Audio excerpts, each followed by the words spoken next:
Anja Ellis, da Blue Drone, elucidará sobre a importância que os drones podem ter na área da saúde.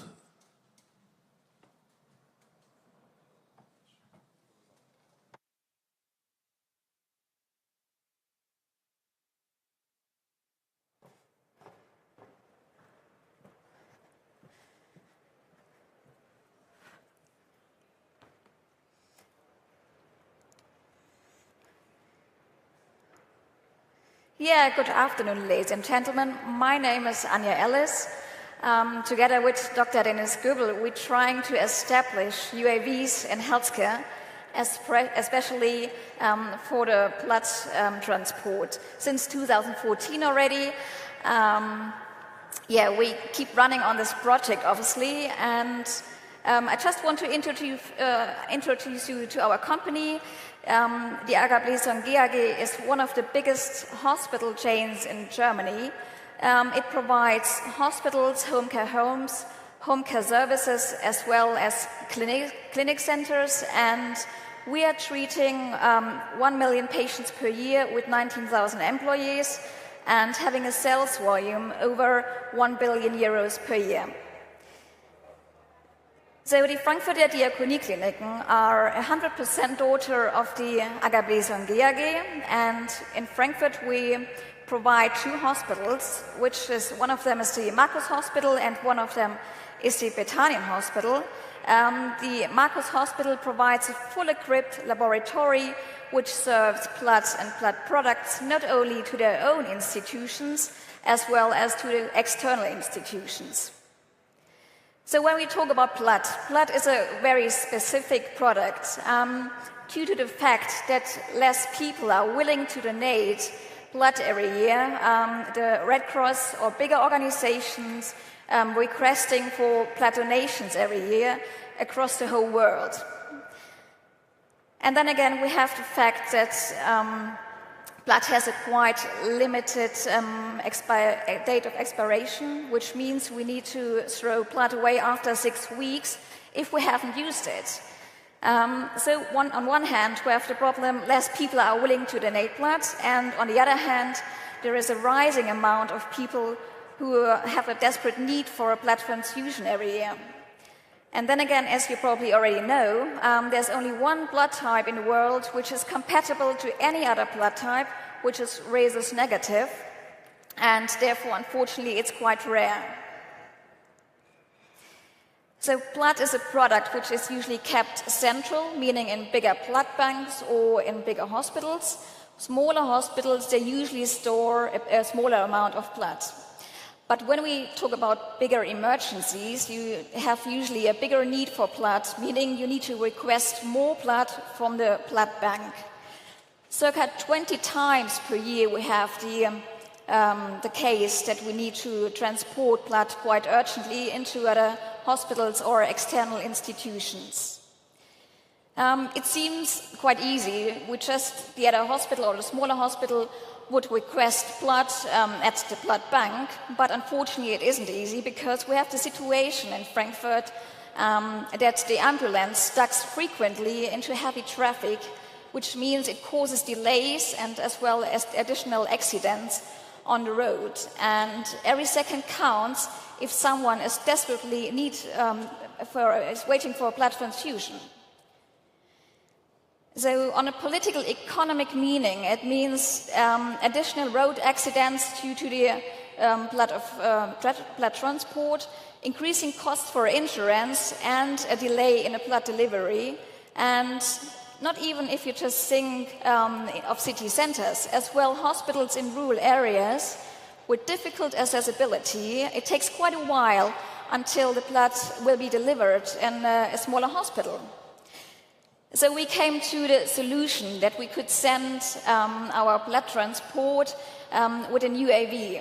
What you can see here in those pictures is the current models we're considering about. One of them is the octocopter, which carries a little thermo-isolated box underneath, and the other one is a wingcopter, which has a width about 1.8 meters. Both models have advantages and disadvantages. We still try to figure out which model could fit our use case the best. We started, unfortunately, already in the most difficult area in Germany, because due to the fact that we have the biggest airport in Germany, in Frankfurt, we have a very wide air control zone, and therefore we have additional obstacles, obviously, on the way to the implementation. So if you just type into Google Agablesion Markus Hospital to Agablesion Bethanien Hospital in a route planning concept, you would figure out it only would be about 5.7 kilometers, which seems quite narrow. But unfortunately, due to the heavy traffic, you can stuck into traffic for 45 minutes easily. And with an UAV, you would have the huge benefit that we can transport blood in 2 to 3 minutes, so quite easy.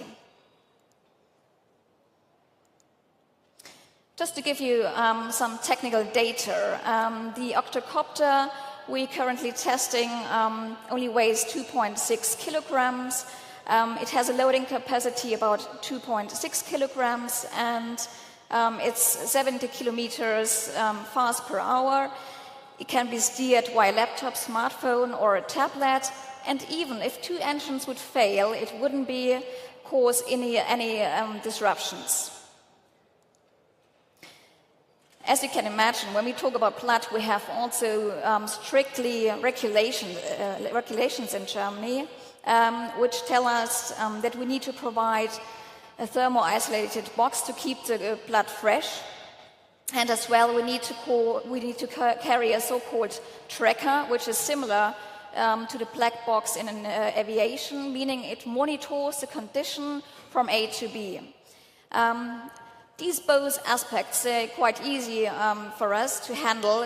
There's a bigger problem regarding this blood transfusion regulatory in Germany, which tells the hospital, the provider of the blood, that we are responsible for the product until it arrives in the other hospital or external institution. So there's obviously no 100% guarantee for us that the UAV won't be intercepted on the way from A to B, even if we have, of course, specific security systems already. And then again, we're facing the current regulations or rules in Germany that UAVs with over 5 kilograms, they need to have a general allowance. We need to keep a distance about 1.5 kilometers. Night flights, they also need a general allowance, as well as UAVs over 10 kilograms. And if you over 10 kilograms, you also have a special approval for any single journey from the Air Navigation Service. And then again, we have the situation that we're only allowed to steer in an optical view at the moment. We need to provide a flight insurance, which we have already, and a flight license, which we also have. We need to be aware of data protection, which wouldn't be a problem for us due to the fact that we would use GPS systems. And the bigger problem is obviously we need to be aware of the public safety. And here we come to the next fact already. We have non-flight zones over urban areas. So as you can imagine, in Frankfurt, it's difficult to find a route with where are not that many people located. And then again, we're quite close to the airport, non-flight zones, as well as embassies, building of the government and military. We need to be aware of nature protection areas, residential areas, and non-flight zones are also flight zones over 50 meters. And funny enough, on this point, still prohibited are flights within a distance of 100 meters over hospitals. And as well, we're not allowed to transport explosive, radioactive, and biological material, which is obviously a big obstacle for us at the moment. So there's only the exemption for the police force and for the ambulance and the government, of course. They don't need to prove any special knowledge or need to carry out an official test. So in the beginning of the year, a legal framework got published, and now it tells us that UAVs from 0.25 kilograms have to be marked, which we heard already today as well, with your name and address. The steerer itself should be insured, and of course we need to obtain an official test, which we said already. We need to prove special knowledge about navigation, air legal regulations, as well as local air knowledge. And as well, this legal framework now gives us the opportunity to be, obstacle as well, the way you see it, obviously, that there's a limited height up to 100 meters, and we just only also allowed to fly in a visual line of sight with virtual classes up to 30 meters, or we need to have a second person which is controlling the airspace. For our use case, it would not be that perfect, because we only have, when we talk about emergencies, usually one person who's dealing with the blood transport. So the security aspects we're currently discussing as well are that we need to provide redundant systems, which means we need to provide some parachute or any similar systems. We need to provide this number plate. Flights have to be discussed and confirmed by the German Air Navigation Service. The UAVs should also be steered manually. And we need to provide an anti-collision protection. And as we said already, we need to obtain this official test. And this test has to be renewed every 10 years. So further aspects we're facing at are that we should provide a UAV which is obviously already evidence-based, where are particular references or stress tests already available. And then again, we need to prove as well a data link to the CONOPS to have a control and can analyze this and monitor our flights.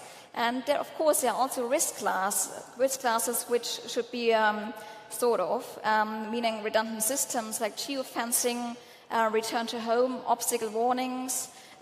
We need to carry a transponder.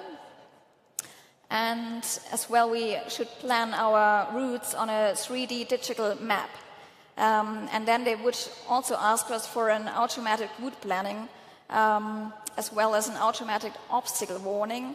And then again, we need to have to provide some air traffic information system, which would show you already the obstacles on the way or the current traffic in the airspace. So we would benefit really massively from this UAV implementation, especially in healthcare. And for our use case, we could reduce the costs, it would be quicker and safer. We would have a huge benefit also for hospitals in rural areas. And last but not least, we could also have a big benefit for nature protection due to the fact that we would have less emission. And even if you think of all the use cases in the whole healthcare industry, which being considered already from many countries, we could transport as well medications into rural areas, which we have been testing with another company already in the north of Germany. We could searching for survivors in disaster areas, and as the people from the Netherlands figured already, we could transport the so-called AEDs to accident emergencies, which is a defibrillation system which you know already from shopping malls possibly. All these aspects which would help us, especially in the healthcare benefit, to come to the next level. So our current action plan is that we have a cooperation with the German Air Navigation Service and the counter-mission SORA, which is the specific operation risk assessment. And together, in collaboration with them, we're trying to establish or create a security concept. And this concept will be a guideline for the responsible department in Germany. And then we would have also a guidance from the Technical University in Cottbus-Senftenberg, which could monitor all the testing as well. So our conclusion is that we would apply for an initial testing period, and then we would try to test this UAV under real conditions, which would be, hopefully, we will finish this by the end of the year. And I think especially UAVs in the healthcare industry could bring us onto the next step, and it would have basically a big meaning for all of us, because every second counts if someone is desperately waiting for blood. Thank you very much for your attention. Thank you very much as well for your invite today. We really appreciate to be a part to you today of you. Thanks again.